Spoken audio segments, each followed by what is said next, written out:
Mga kapuso, huwag i-post sa social media ang litrato ng inyong mga ID o mahalagang dokumento. Maaari kasi itong gamitin ng mga kawatan para makapag-loan sa bangko. Tulad na lang ng nangyari sa isang gurong baon ngayon sa 800,000 pisong utang.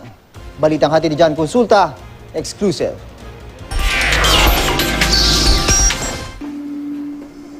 Laking gulat ng public school teacher na si Mark Joseph Lontok nang singilin siya ng 3 bangko ng 800,000 piso dahil sa loan na di naman niya ginawa.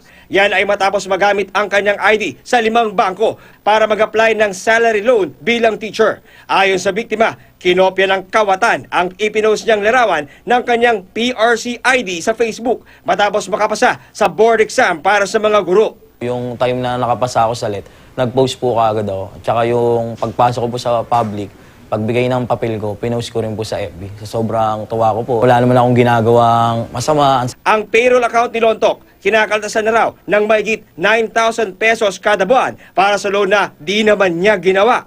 Bagay na ipinagtataka niya dahil wala naman daw siyang pinirmahang authority to deduct para makaltasan ang kanyang sweldo. Ang liit po ng sweldo namin mga teacher, kakaltasan pa po ng 9,000 plus. Napakahirap po para sa akin. Ako lang po nagtatrabaho sa pamilya ko. Ang masaklap, may isa pa raw bangkong nakatakdang magkaltas sa kanya ng 10,000 piso. Ito ang larawan ng sinasabing nag-apply ng loan gamit ang ID ng biktima mula ang litrato sa isa sa mga bangko na in-applyan ng loan ng suspect. Napag-alaman ng NBI o National Bureau of Investigation na bukod kay Lontok, may isa pang public school teacher ang walang kamuwang-muwang na ginamit din pala ng suspect bilang co-maker sa loan.